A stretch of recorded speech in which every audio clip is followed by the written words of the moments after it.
À la une de l'après-info à 15h30 sur BFM TV, la France au rendez-vous de ses ambitions olympiques. 63 médailles pour le moment, dont 16 en or. La délégation bleu-blanc-rouge qui bat ainsi tous ses records. Prochain défi, il faudra aussi réussir ce soir la cérémonie de clôture. C'est au Stade de France que ça se passe.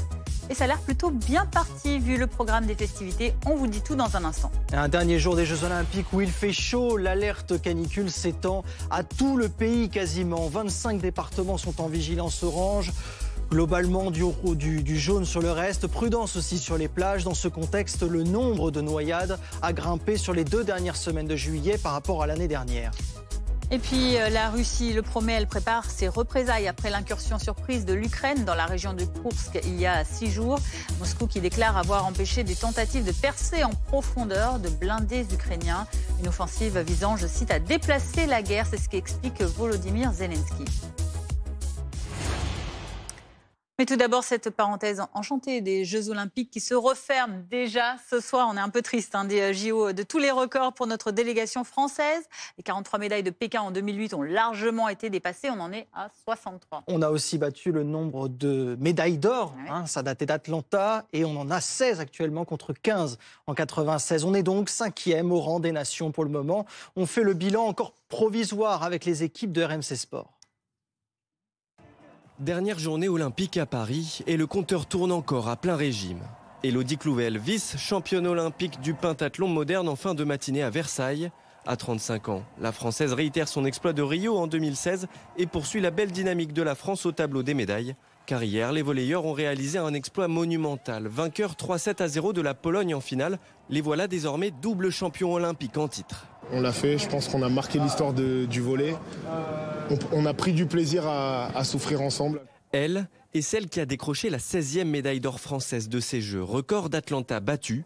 Althea Lorrain, 22 ans, est aussi devenue la première championne olympique du taekwondo français. J'en ai rêvé depuis des années et le fait de le réaliser aujourd'hui, c'est juste magique. Eux aussi visaient l'or après l'argent de Tokyo. Mais dans une finale de rêve, face à Team USA, les Bleus s'inclinent 98-87. C'est quand même une médaille olympique, rien n'est donné, on ne sait pas quand ça se reproduira. Si ce n'était pas cette année, ce sera la prochaine. Les handballeuses d'Olivier Krumbols, elles, n'ont pas réussi à conserver leur médaille d'or. Battues de 8 buts par des Norvégiennes bien supérieures. Même métal, mais sentiments bien différents sur la piste du Stade de France. Sirena Samba Mayela termine 2e du 100 mètres haies pour 1 centième. Elle est l'unique médaillée de l'athlétisme français à Paris. Voilà, je suis tellement heureuse, tellement fière de pouvoir représenter la France à la maison. Éphémère discipline olympique, le breaking qui disparaîtra à Los Angeles en 2028 aura lui aussi contribué au total des 63 médailles tricolores avec la belle 2e place de Dani Dan. Et vous l'avez vu dans ce reportage, elle a traversé la piste comme une comète, cette belle Sirena Samba Mayela, avec la seule médaille pour l'athlétisme. Bravo à elle sur ce 100 mètres où elle est arrivée 2e, 1 centième de seconde seulement après la première. Sur BFM TV, on retrouve cette championne aux côtés de Célia Juste-Freddy au Club France. Oui, je suis avec Sirena. Alors, Sirena, bonjour. Bravo pour cette médaille d'argent déjà. La médaille d'or qui échappe à 1 centième. Mais j'imagine que c'est déjà une grande fierté de pouvoir avoir cette médaille aujourd'hui. Oui, mon objectif aujourd'hui, c'était de pouvoir représenter le pays de la meilleure des manières qui soit. J'ai eu une année très difficile. J'ai eu le Covid à peu près 1 mois juste avant ces Jeux. Franchement, je pensais que je n'allais pas y arriver. Et puis même, cette compétition, elle a été difficile. Que ce soit les séries, les demi, où il y a quelques erreurs, j'ai failli ne pas y passer. Donc vraiment, cette médaille d'argent, elle vaut totalement l'or en fait pour moi. Une série compliquée, mais une finale incroyable. On vous a vu revenir petit à petit dans la compétition. Qu'est-ce que vous vous dites à ce moment-là ? Qu'est-ce que je me dis ? Je peux que vous dire qu'à la fin, je savais que j'étais sur le podium, mais je ne savais pas quelle place. Et vous me voyez trembler, parce que je sais pas, je me dis, mais pensez-moi, est-ce qu'on l'a fait, est-ce qu'on l'a pas fait, qu'est-ce qui se passe ? Et quand je vois mon nom s'afficher, j'ai juste un gros soulagement, j'ai une explosion d'émotions et c'est juste magnifique, c'est juste énormément de fierté d'avoir pu représenter le pays et je suis juste trop fière, trop contente. Première et seule médaille de l'athlétisme, ça aussi j'imagine c'est une fierté de pouvoir représenter la France en athlétisme. C'est une fierté, mais je me souhaite quand même de pouvoir profiter de ça à plusieurs. Vraiment, j'ai confiance en mes compagnons français. Et je compte aussi sur toute la jeunesse, parce que je pense que c'est aussi, ça a apporté quand même de l'espoir pour les jeunes. J'espère qu'il y en aura plein qui voudront s'inscrire. La France, on est un pays avec plein de potentiel, il y a plein de pépites qui n'attendent que de se manifester. En tout cas, moi, je crois déjà en eux et j'attends qu'ils viennent s'inscrire au club. Je vous ai entendu parler du public qui était incroyable, qui vous a poussé, donné des ailes. C'était vraiment incroyable, ce public. C'était un moment rempli de plaisir, vraiment, je ne saurais même pas le décrire. J'ai jamais vu un public aussi passionné, aussi amoureux du sport. Et en fait, juste le fait de savoir, de voir, parce que j'ai été aussi dans le public avant de commencer ma compétition, de voir le plaisir, le bonheur sur le visage de toutes ces personnes, ça m'a juste, moi, appelé à profiter de ce moment-là. J'ai tellement travaillé dur pour arriver là. Et en fait, le jour J, on ne peut que profiter. Et je pouvais juste m'exprimer. Et du coup, c'est ce que j'ai fait grâce à tout ce public-là qui m'a encensé.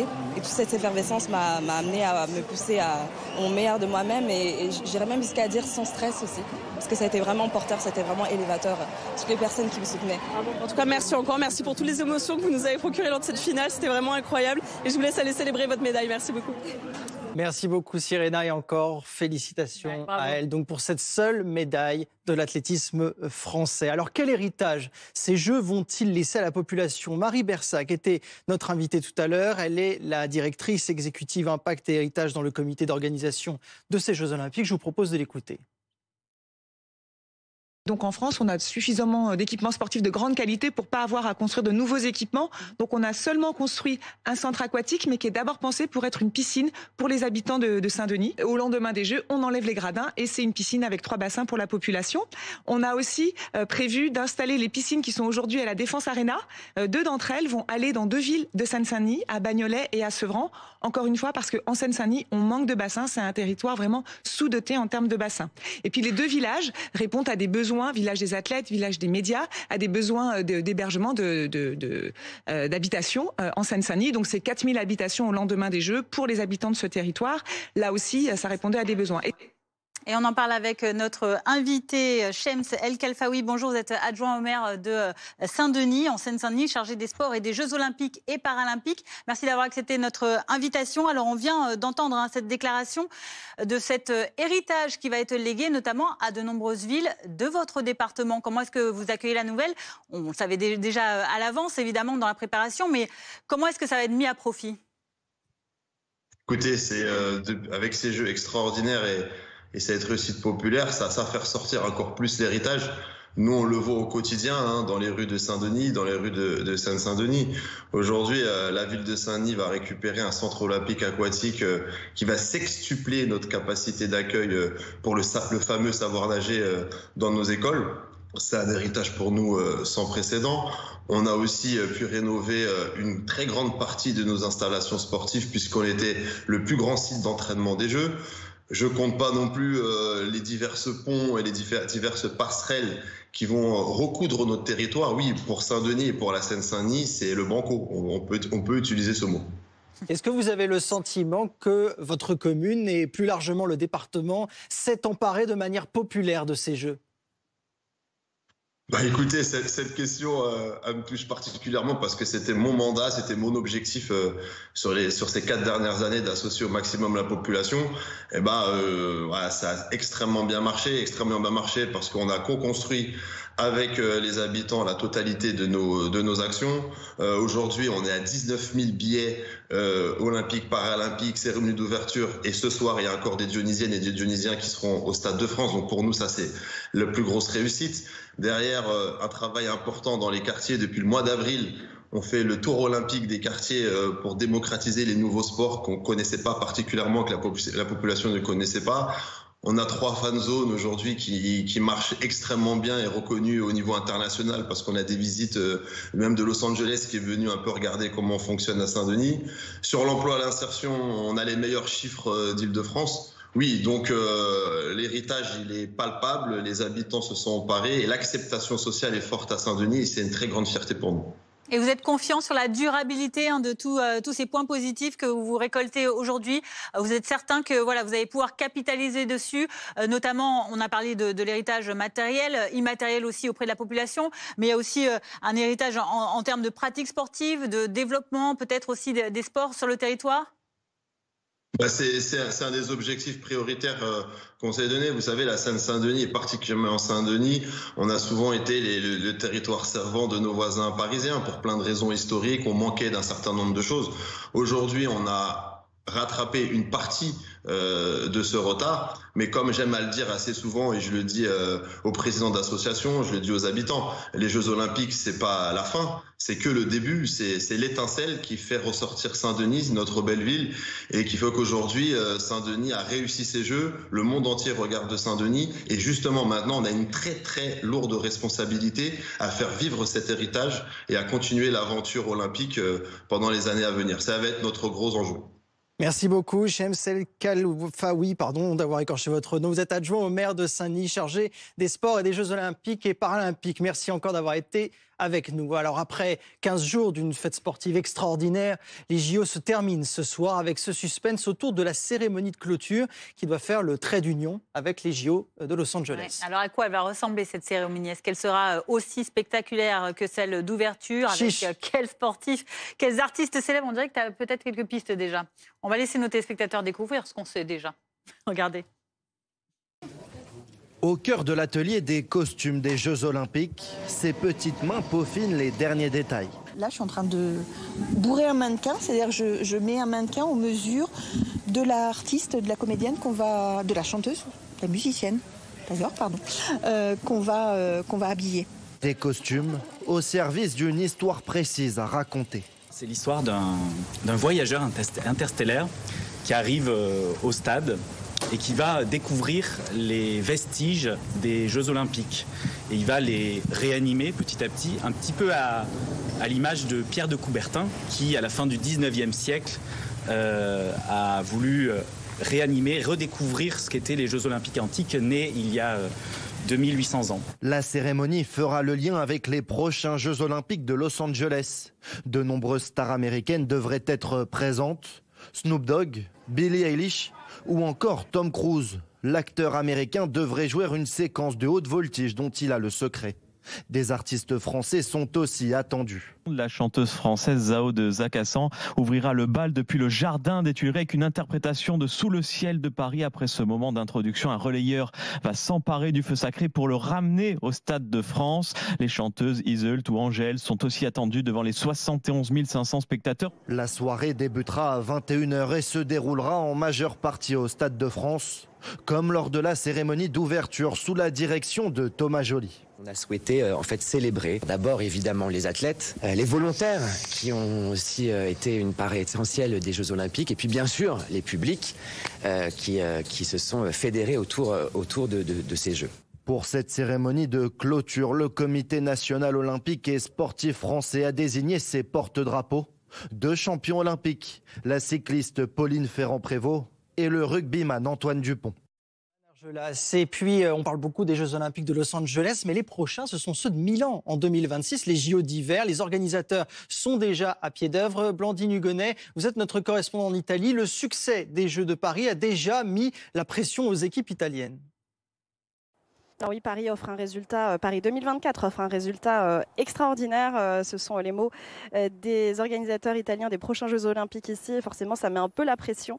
En tout cas, ça leur donne beaucoup d'énergie, un regain d'enthousiasme, disent-ils, qui est bien nécessaire pour garder cette énergie pour la course finale des préparatifs des Jeux d'hiver 2026 en Italie.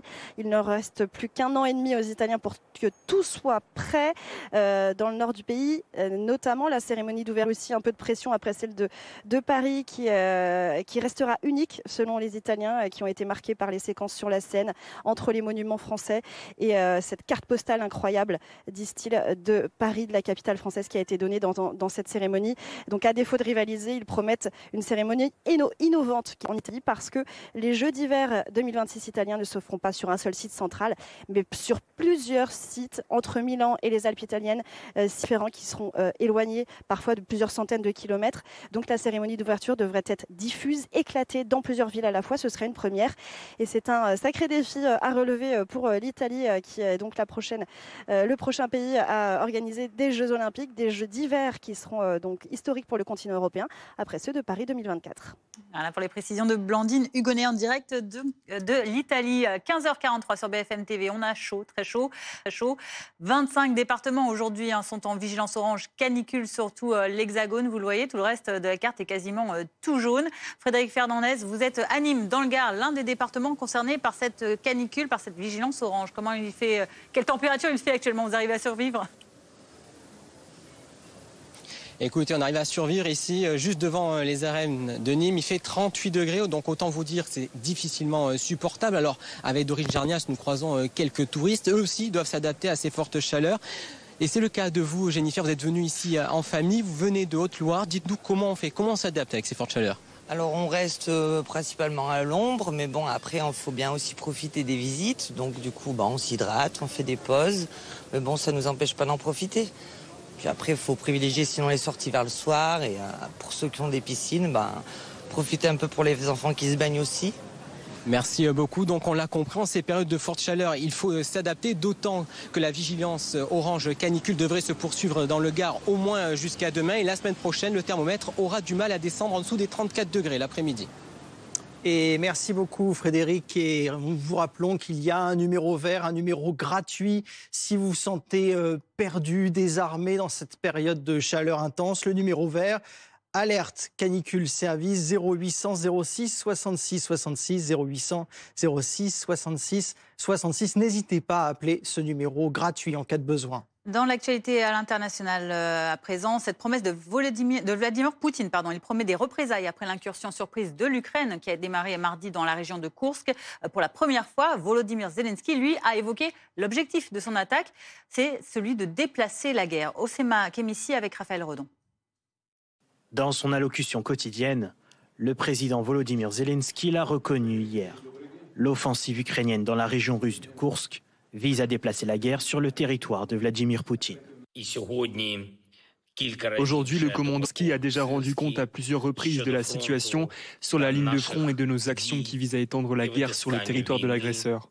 Je remercie chaque unité de nos forces de défense qui rend possible une pression sur l'agresseur. Selon un haut responsable ukrainien, des milliers de soldats participent à l'incursion à Koursk. Nous sommes à l'offensive. L'objectif est d'étirer les positions de l'ennemi, de lui infliger des pertes maximum et de déstabiliser la situation en Russie. En réaction à l'incursion, le Kremlin a instauré hier un régime antiterroriste dans 3 régions frontalières de l'Ukraine. Le but, restreindre la circulation des habitants et les protéger. À Moscou, même éloigné de la zone de front, la population s'interroge. Bien sûr, la situation est très difficile dans la région de Koursk, très tragique. Ce n'est sans doute pas une mauvaise chose que l'opération antiterroriste ait été déclarée, car elle permet aux gens de s'organiser. Oui, les forces ukrainiennes semblent être loin de nous, mais en même temps, elles semblent être très proches. Nous sommes inquiets pour les habitants, pour les enfants. Après avoir annoncé hier l'envoi de renforts, l'armée russe dit avoir stoppé les avancées ukrainiennes près de plusieurs localités. Bonjour Caroline Tominé-Didier, vous êtes présidente de l'ONG d'assistance aux hôpitaux ukrainiens Dog for Ukraine. Merci d'être avec nous. À l'instant, on apprend que des dizaines de véhicules blindés de l'armée ukrainienne se trouvent sur les routes de la région ukrainienne de Soumy. C'est à la frontière de Koursk. Bonjour, merci. Effectivement, il y a une évolution rapide du conflit sur le territoire russe. Rappelons aussi que c'est historique, puisque c'est la première fois depuis 1941 qu'un pays étranger fait une incursion sur le territoire russe. Ça a été rapide.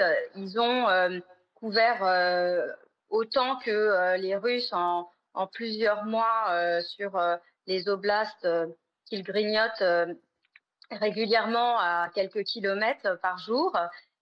Pour les Ukrainiens, ils avaient besoin d'organiser cette incursion pour alléger le front sur la partie est, qui devenait délicate, et renforcer par cette stratégie leur action, envoyer un message de dynamique vis-à-vis des civils et des militaires, avec un grand succès suite aux échecs du renseignement russe qui n'a pas vu arriver cette offensive. Aujourd'hui, ils avancent vers Belgorod. Les Russes, le Conseil de sécurité, les membres du Conseil de sécurité russe ont annoncé en début de semaine qu'ils maîtrisaient la situation. Ça ne semble pas être le cas. Par contre, pour les Ukrainiens, il va être important de pouvoir maintenir leur position. Et donc, la clé aujourd'hui va être la stratégie au niveau de la logistique et au niveau d'une protection des troupes sur place pour pouvoir au moins stabiliser les positions. Aujourd'hui, on annonce entre 1000 et 10 000 militaires ukrainiens sur le sol, sachant qu'aussi, on l'avait vu à Belgorod, il y a des troupes russes contre le pouvoir en place qui sont là pour soutenir l'Ukraine en même temps. Et le 24 juin, lors de l'ascension, le coup d'éclat de Wagner et de Prigojine, on avait vu que les populations russes soutenaient massivement ce coup d'État.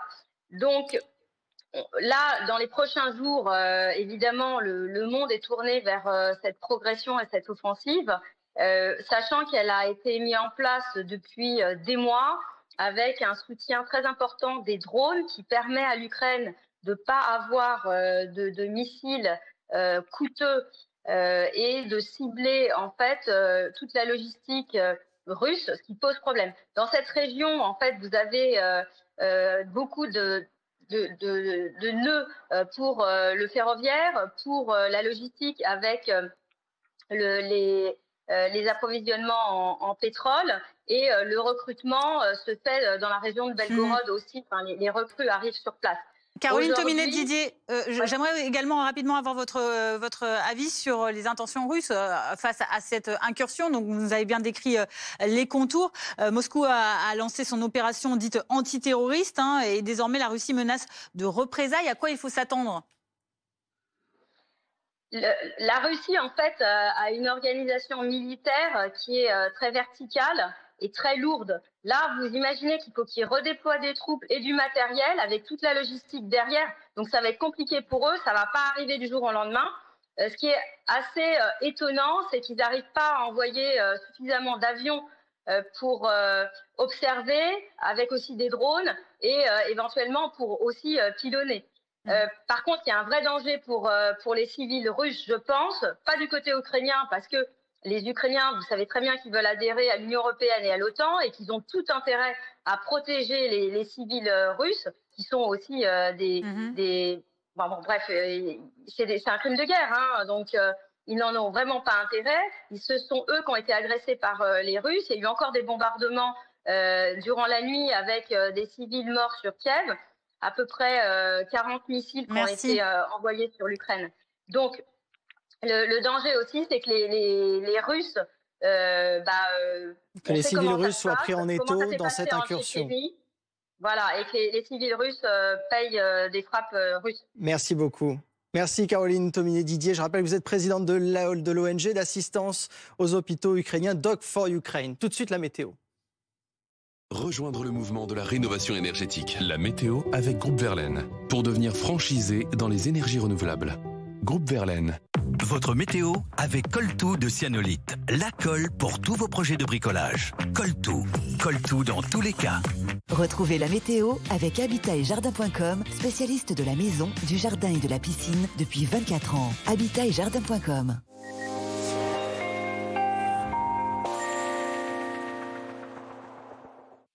Bonjour à tous, grande prudence avec ces très fortes chaleurs. Pensez à vous hydrater et à vous rafraîchir régulièrement. On est toujours concerné par ce vaste anticyclone qui nous promet un temps bien ensoleillé sur l'ensemble de l'Hexagone, même si on pourrait avoir en fin de journée de ce dimanche un orage vers les Pyrénées, le Massif central ou encore vers les Alpes. Et toujours cette chaleur qui nous concerne avec des pointes à 40 degrés. On a donc toujours 25 départements en vigilance orange canicule. Soyez vraiment prudents. Demain matin, on se réveille avec un beau soleil sur une large partie du territoire, mais vous le voyez, c'est quelques entrées maritimes autour du golfe du Lion. De la bonne grisaille également pour vous vers l'Aquitaine, ainsi que sur la pointe de la Bretagne, mais sinon ailleurs le soleil s'impose avec quand même 2-3 gouttes possibles dans le nord-ouest.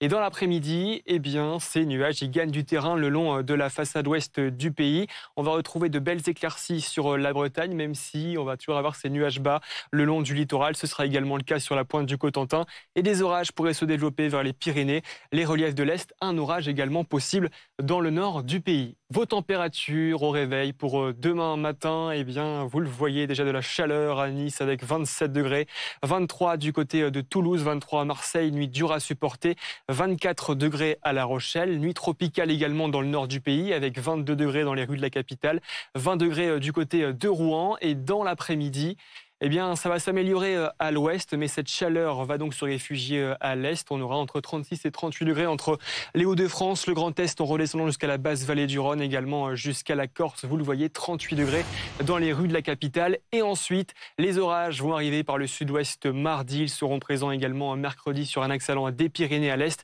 et devraient faire chuter les températures. Vous avez regardé la météo avec Groupe Verlaine. Isolation thermique par l'extérieur avec aide de l'État. Groupe Verlaine, le climat de confiance. C'était votre météo avec Coltou de Cyanolite. La colle pour tous vos projets de bricolage. Coltou. Coltou dans tous les cas. C'était la météo avec Habitat et Jardin.com, spécialiste de la maison, du jardin et de la piscine depuis 24 ans. Habitat et Jardin.com. Dans un instant, on va voir si cette vague de chaleur va continuer à durer. Actuellement, la carte de France est orange de vigilance canicule ou jaune en fonction des départements. Est-ce qu'elle va durer cette chaleur? Actuellement, on attend jusqu'à 40 degrés à Bordeaux. Demain, le maximum, ce sera 38 degrés et ce sera pour l'Île-de-France. À tout de suite.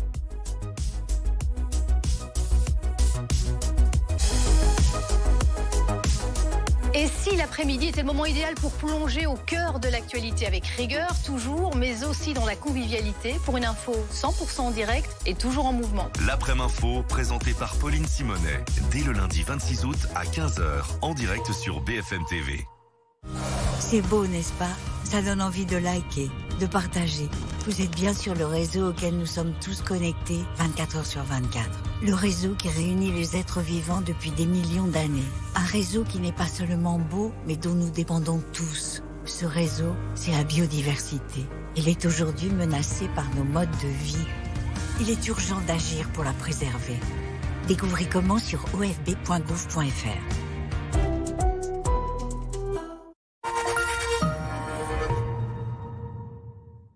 Comme 80% des Français, le mal de dos me gâchait la vie. Depuis 10 ans, Perco innove pour nous. Perco a développé un t-shirt muni de tenseur. Ce dispositif médical change vos habitudes posturales et après 21 jours, 85% des utilisateurs déclarent avoir soulagé leur dos. L'une des meilleures manières de soulager mon dos, c'est de le renforcer en gardant ma liberté de mouvement. Rendez-vous sur perco.com et profitez de 100 jours pour essayer. Perco, libérez votre dos. Danser toute la soirée. Assister au match de son équipe préférée. Vos jambes lourdes vous gênent? Pensez à Daflon. Daflon 500 mg, efficacité cliniquement démontrée dans les troubles de la circulation veineuse, jambes lourdes, douleurs, impatience. Daflon, passe à l'action. Tout médicament peut exposer à des risques. Parlez-en à votre pharmacien. Collectionnez les grands 1 à l'échelle 1/24e. Le fascicule et la Ferrari de Leclerc, 14,99 € chez votre marchand de journaux et sur altaïa.fr. Vous avez des difficultés à faire vos lacets? Certains vêtements sont inconfortables à cause des frottements? Vous êtes facilement essoufflé? Si ces situations vous parlent, vous êtes peut-être en situation de surpoids, voire même peut-être en obésité. Vous soulager de vos kilos peut améliorer votre quotidien. Aujourd'hui, je suis en excellente santé. Je ne suis plus essoufflée. Je dors très bien. Je ronfle plus. Je suis légère. La vie est belle. Pour savoir si vous êtes en situation de surpoids ou d'obésité, rendez-vous sur comej'aime.fr. Comej'aime.fr. Café long, espresso, cappuccino, votre coffee shop à la maison en un seul clic. Tassimo reconnaît chaque capsule, ajuste seule la température, l'intensité et la taille du café. Tassimo s'occupe de vous. Les produits Emma aident les athlètes et les sportifs du quotidien à se réveiller en pleine forme. Alors pendant les promos de l'été, profitez de jusqu'à moins 50% de réduction sur emma.fr. Depuis le temps qu'on en parle de Paris 2024, on avait vraiment envie que ça commence. On va sauter, vibrer, même transpirer, quoi. Qu'on soit athlète ou supporter, on va tous vivre ça à fond. Du sport toute la journée, partout en France. Au stade ou chez vous pour crier, et nous ici pour tout raccorder. On est ensemble, tu vois. C'est pour ça qu'on a fait le max, pour que là, on soit tous connectés. Orange est là. Yes! Yes! Voilà l'effet que ça fait d'acheter ses fournitures scolaires sur entrediscount.com. Entrediscount.com, numéro 1 français des fournitures scolaires en ligne. Marvel Ultimate. Collectionnez l'intégrale de l'univers Ultimate en édition collector avec des bonus exclusifs et une frise inédite. Le numéro 1 Spider-Man, 3,99 €. Excusez-moi, where can I find the Mickey D's? Pardon? Where's Macari? Macari? C'est Marseille ici. Macudor. Macca's? Duncan? McD. Macca's. Big Mac. That's it. Cet été, on accueille le monde entier chez McDo, Mickey D's, McDonald's. Bienvenue comme vous êtes. Je suis la route. Je suis la route qui conduit Léo à l'indépendance. Je suis la route qui emmène Julie et ses amis danser jusqu'au bout de la nuit. Je suis la route qui emmène Jeanne et Capucine à leur séminaire d'entreprise. Ah, eh ben en fait non. Je suis la route qui rapproche les jeunes tourtereaux et qui réunit les vieux poteaux. Je suis la route et je peux vous emmener où vous le désirez. Je suis la route et j'aime vous rendre plus libre, plus vivant. Et j'aimerais que vous le restiez. –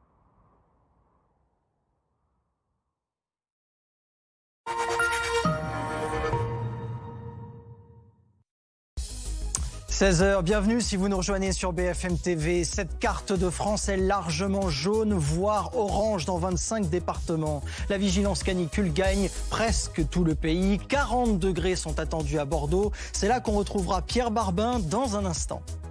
À la une également, c'est 63 médailles. Pour le moment, c'est pas fini pour la délégation française qui bat tous les records. Une quinzaine olympique réussie. On attend encore de voir sur le parquet nos basketteuses françaises. Prochain objectif également, la cérémonie de clôture. Ce soir au Stade de France, 80 000 spectateurs, 2500 membres des forces de l'ordre et beaucoup de surprises. Et puis Kamala Harris aux États-Unis est-elle en train d'inverser la tendance? Pour la première fois, plusieurs sondages la donnent devant son concurrent Donald Trump dans 3 États. Ces fameux swing states qui pourraient faire basculer l'élection présidentielle américaine.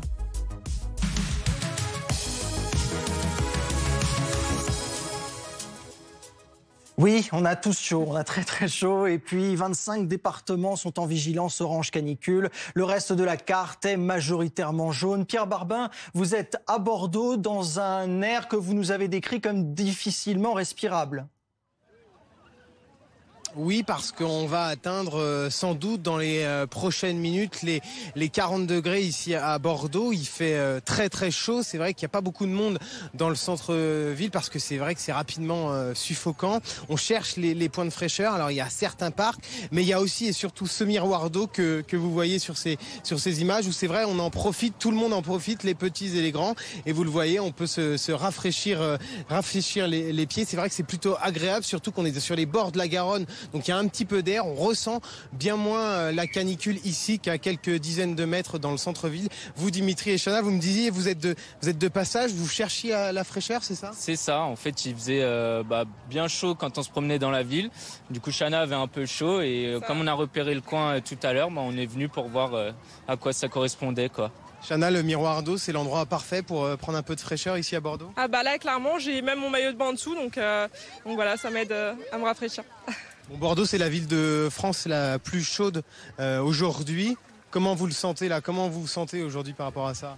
Il fait assez lourd par rapport à Paris où on était il y a 2 jours. Donc ouais, ça tape.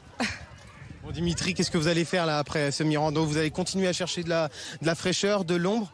Peut-être on réfléchissait pour aller à un endroit piscine, toboggan. Donc pourquoi pas? On verra comment ça se passe.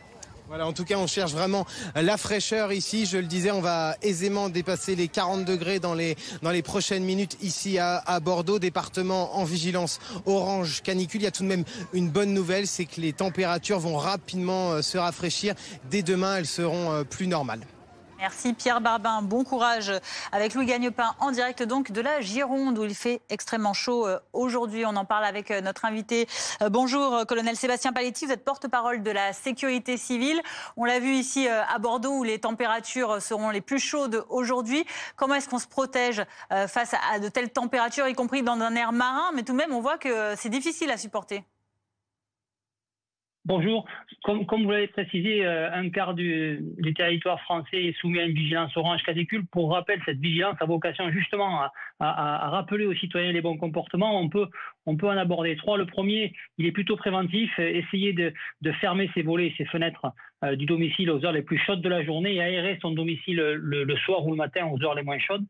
Un deuxième axe de bon comportement est lié aux habitudes au cours de la journée. Boire régulièrement de l'eau bien avant d'avoir soif, avoir et adapter son alimentation avec potentiellement des produits frais et éviter de sortir aux heures les plus chaudes de la journée. Et enfin, le troisième axe de bon comportement est celui de la solidarité. Prendre soin des personnes fragiles, donc des personnes âgées, des enfants, des nourrissons, veiller à ce que leur situation ne se dégrade pas dans ces périodes de canicule. Et dans ce cadre-là, on ne peut que rappeler le travail important que font les communes et les maires en la matière, en mettant en place des dispositifs qui visent à contacter les personnes âgées au cours de ces périodes pour prendre soin d'elles. Colonel, comment la France a changé depuis 2003 ? Comment a-t-elle tiré les leçons du plus terrible épisode de canicule qu'elle ait connu ? Justement, en renforçant les dispositifs de comme celui d'aujourd'hui, comme celui que nous vivons aujourd'hui, et en mettant en place localement des dispositifs de solidarité visant à protéger les personnes les plus faibles. Ce sont les deux grands axes de travaux qui ont été effectués et qui sont collectifs et qui dépendent aussi des actions de citoyenneté et de solidarité que chacun d'entre nous peut effectuer. Quels sont les moyens déployés par la sécurité civile en termes d'humains et en termes de matériel pour aborder ce genre de période de canicule ? Alors, par rapport à la canicule en tant que telle, il n'y a pas de moyens déployés particuliers. Par contre, la sécurité civile, cet été, comme tous les étés, répond à l'augmentation des risques courants en renforçant ses effectifs, en renforçant ses potentiels de garde opérationnelle. Et en lien avec la canicule, le risque feu de forêt est beaucoup plus important l'été, comme c'est le cas également dans le sud de la France. Et par rapport à cela, les services d'incendie et de secours localement renforcent leurs moyens. Et dans le cadre de la complémentarité avec les moyens nationaux, la sécurité civile met en place des colonnes de renfort préventives avec des sapeurs-pompiers, avec des formations militaires de la sécurité civile, préposition des moyens aériens de façon à répondre aux risques feux de forêt. Donc c'est une mobilisation globale qui répond à l'évolution des risques de manière générale. Merci colonel, je rappelle que vous êtes porte-parole de la sécurité civile. Julien Riflet est avec nous, journaliste météo et climat BFM TV. Quand est-ce que ça va se calmer ? Eh bien, ça va se calmer à partir de mardi. Déjà, là, la vigilance a été actualisée. Pour aujourd'hui, on a toujours 25 départements, mais dès demain, ce sont 45 départements qui seront concernés par cette vigilance orange. 45 demain. Cette vigilance orange canicule, donc qui va concerner 45 départements. Vous voyez, la vigilance orange remonte. Ça concerne l'Île-de-France, également la Picardie, les régions centrales. Alors, Météo France me disait qu'il faut quand même bien distinguer une vigilance orange canicule pour des seuils qui sont atteints pendant 3 jours et 3 nuits et une vigilance orange canicule pour un pic de chaleur. Ce sera le cas notamment pour demain. Alors, que va-t-il se passer dans ces prochains jours ? Eh bien, lundi, vous le voyez, cette chaleur qui gagne du terrain dans la moitié nord du pays, entre les Hauts-de-France, les régions centrales, en redescendant jusqu'à la base vallée du Rhône, mais également jusqu'à la Corse, avec de 36 à 38 degrés, voire localement 39 degrés. On pourrait atteindre les 39 degrés en Île-de-France demain. Donc, il faut vraiment rester très prudent. On peut d'ailleurs regarder dans le détail jusqu'à 38 dans les rues de la capitale, 37 à Reims, 37 à Lille. C'est évidemment des villes qui ne sont pas habituées à ces types de températures. Et si on va donc un peu plus loin, mardi, ça devrait se calmer avec l'arrivée des orages. On aura toujours des fortes chaleurs dans l'est du pays. Mais donc, ces orages qui devraient faire l'actualité, on va affiner les prévisions ces prochains jours. Merci Julien et on respecte évidemment tous les bons gestes que nous a rappelé le colonel Paletti tout à l'heure pour faire face d'ici à mardi. Restez avec nous 16h07, on parle évidemment des JO, on compte les heures, dans quelques heures à peine ce sera le clap de fin qui tombera pour ces Jeux Olympiques à l'issue desquels la France bat son record de médailles et de médailles d'or et pour l'instant on reste en 5e position, on va le voir dans ce tableau des médailles, 5e position pour la France donc plutôt bien classée et c'est pas fini évidemment, il y a encore des épreuves à venir, bon pas beaucoup. Alors, c'est les dernières heures. Je pensais qu'on aurait la Frige comme invité spécial et malheureusement, j'ai pu ramener que ça. Donc, on aura la Frige comme ça sur notre plateau. Et voilà, bon, c'est tout ce que j'ai pu ramener aujourd'hui.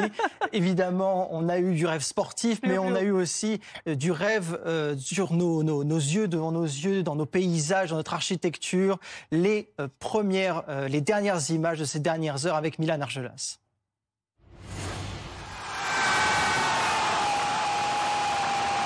À chaque victoire française, la même explosion de joie. Et des champions portés en triomphe au Club France.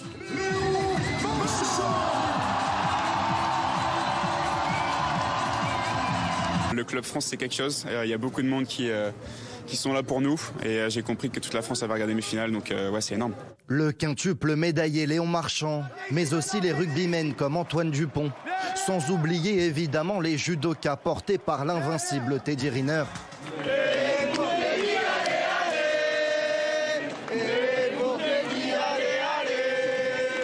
Des visages que le public a toujours supportés sans relâche. J'ai eu un public de fou. Je crois qu'on a eu juste une ferveur française qui nous a porté tout au long de cette semaine. Je pense qu'on a réussi des Jeux Olympiques mémorables. Ces Jeux Olympiques ont aussi été sublimés par des sites de compétition à nul autre pareil.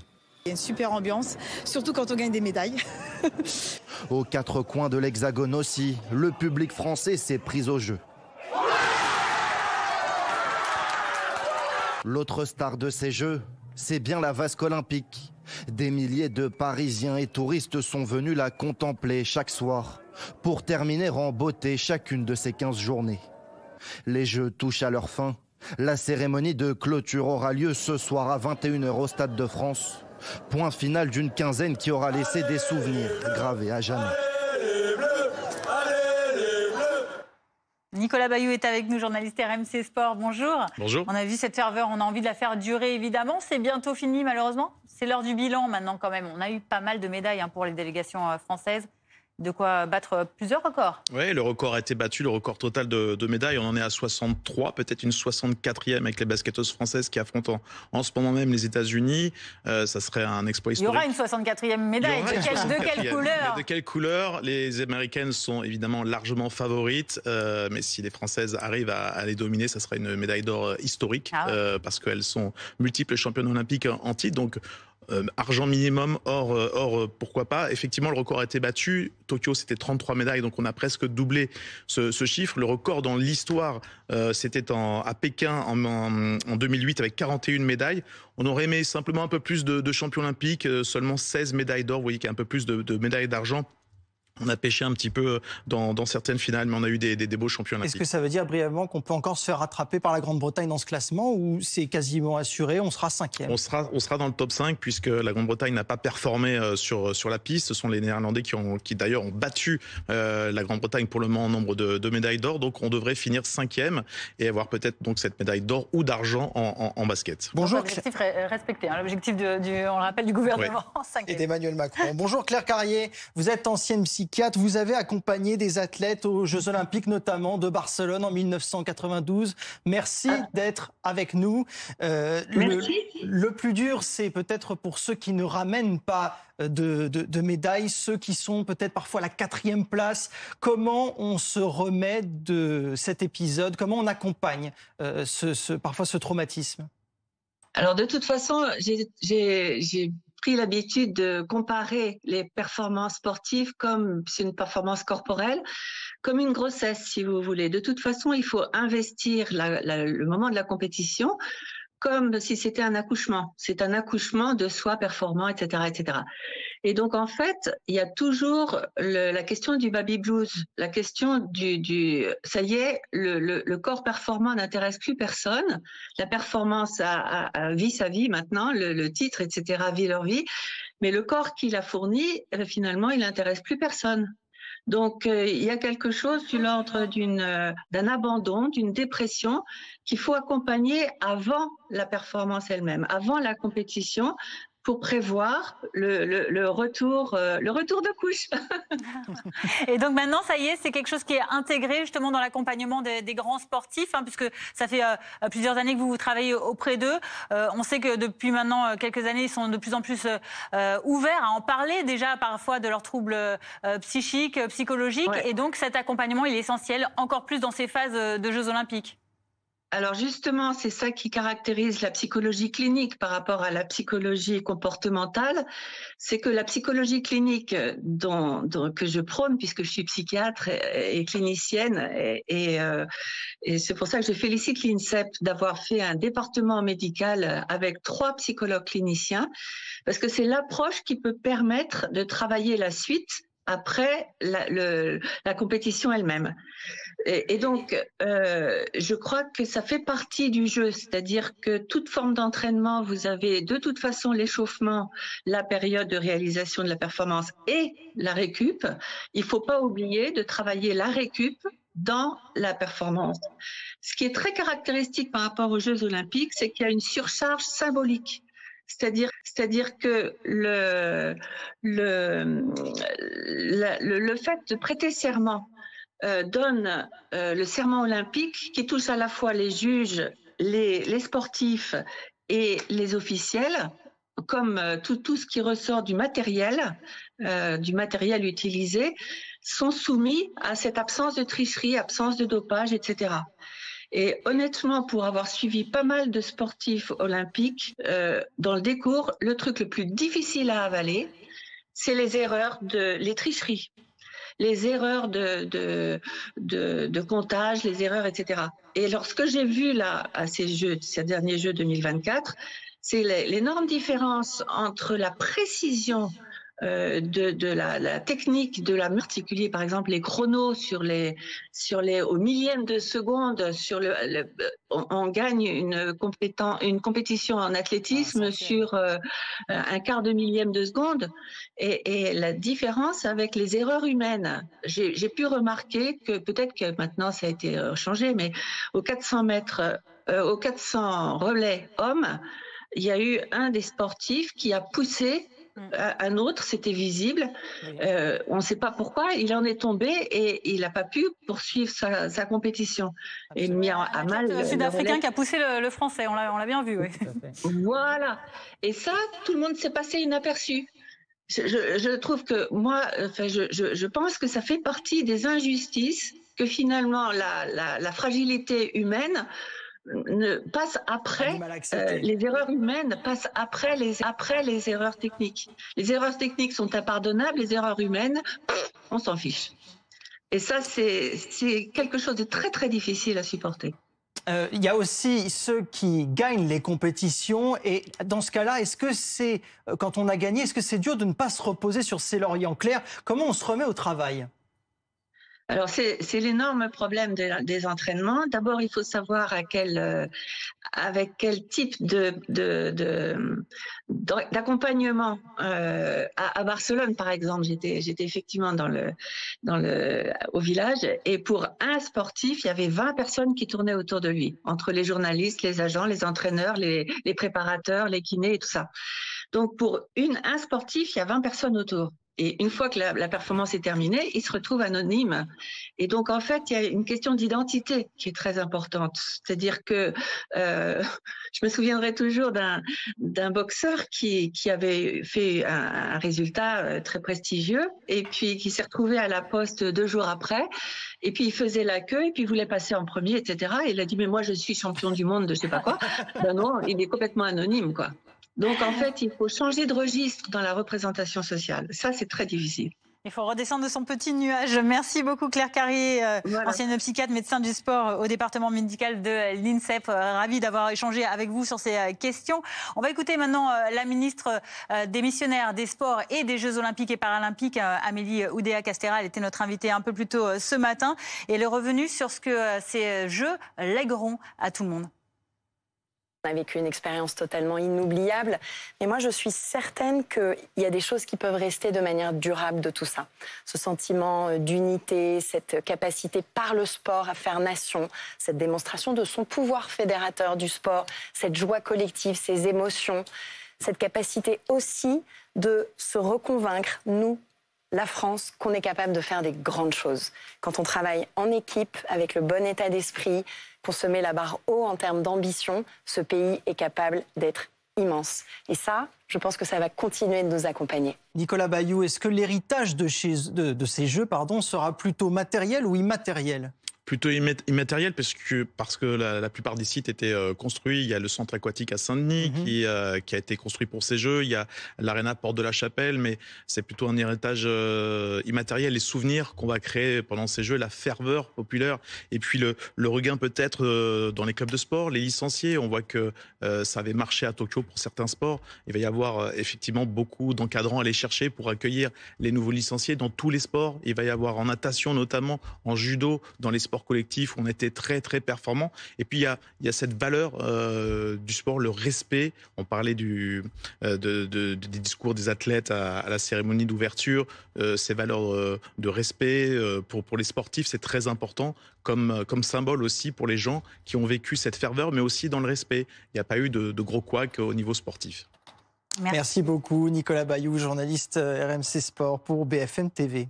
Dans l'actualité également, direction les États-Unis à présent avec ces sondages qui se multiplient en faveur de Kamala Harris, la candidate démocrate à l'élection présidentielle aux États-Unis en face de Donald Trump qui devance donc son rival dans 3 États clés, le Michigan, le Pennsylvanie et le Wisconsin.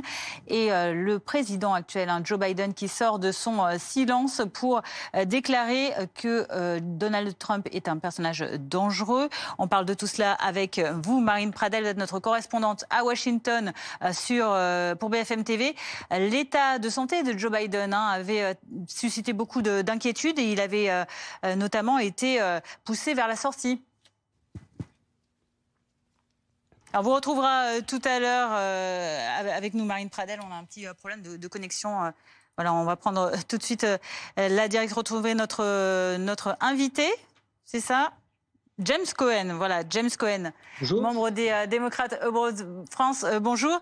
On discutait justement de cette déclaration, de cette sortie du silence du président Biden depuis qu'il a jeté l'éponge pour la présidentielle. Oui, alors il a sa place dans cette campagne. C'est lui qui a décidé, après quelques semaines d'hésitation, je pense, de passer la main et de recommander la candidature de Kamala Harris. Et cette recommandation a été suivie des faits au sein du Parti démocrate. Il va apparaître dans la campagne. Il a un bilan à défendre qui sera également en partie le bilan que va défendre Kamala Harris. Et on va le voir de temps en temps. Mais c'est surtout le duo et Walz qu'on va voir dans les semaines à venir. Est-ce que vous pensez, James Cohen, que Joe Biden a plutôt intérêt à s'éclipser, à laisser la lumière à Kamala Harris? C'est en tout cas ce que les derniers sondages laissent penser. Écoutez, je ne pense pas qu'on va voir Joe Biden essayer de s'emparer de la campagne et de la faire sienne. La campagne n'est pas de lui. Maintenant, nous avons des candidats et une vraie dynamique de campagne. Et non seulement ça, mais les sondages sont de plus en plus favorables et je pense que Joe Biden, finalement, doit en être assez content. Joe Biden qui a qualifié, on l'a dit, Donald Trump de véritable danger pour la sécurité de l'Amérique. Est-ce que ça, c'est en faveur de Kamala Harris? C'est pour donner un coup de pouce ou c'est juste une opinion gratuite?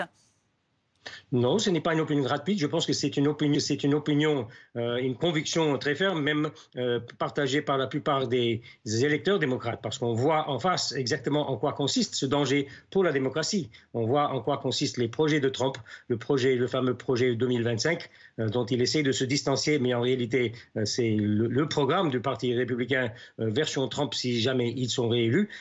Cette peur est là, et dans le camp Trump, on joue sur la peur et il y a eu un léger changement de ton l'autre jour dans la campagne quand Tim Walz est entré dans la campagne et au lieu de fustiger Trump comme on peut le faire et avec des raisons légitimes, je pense, il a changé légèrement de ton en parlant d'un candidat Trump qui est bizarre, weird. Et c'est devenu un peu un leitmotiv de la campagne. C'est une façon, disons, c'est un euphémisme, on va dire. C'est une façon un peu plus... sans la colère et d'indiquer que oui, on a en face un véritable danger pour la démocratie. Je pense encore une fois que la plupart des électeurs démocrates s'en rendent compte. Ce danger-là, on en est parfaitement conscient.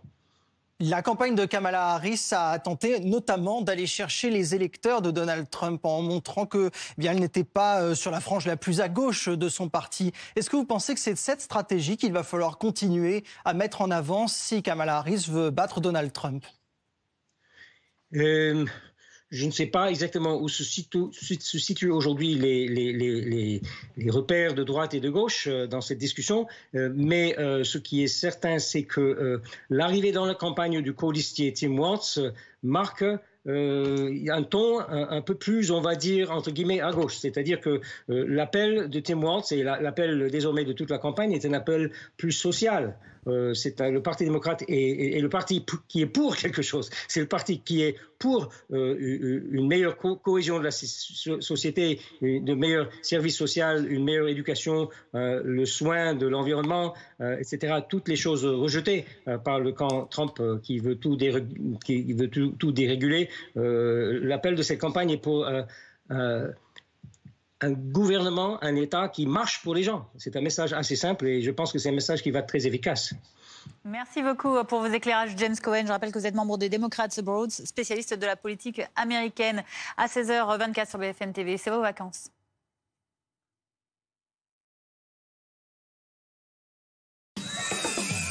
Vivez de bons moments devant votre programme avec le Parc Saint-Paul, le parc d'attractions pour toute la famille. Votre programme avec Groupe Verlaine, installateur de panneaux photovoltaïques garantis à vie avec contrat de maintenance. Groupe Verlaine, le climat de confiance.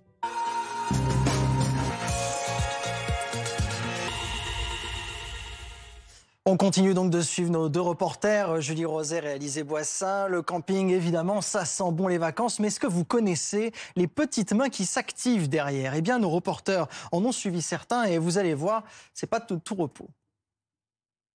Aujourd'hui, on va mettre la main à la pâte, on va aller travailler et il y a du boulot. Bon, ça y est, on a enfilé le t-shirt. Bon, Virginie, on va travailler avec toi. C'est quoi le programme aujourd'hui?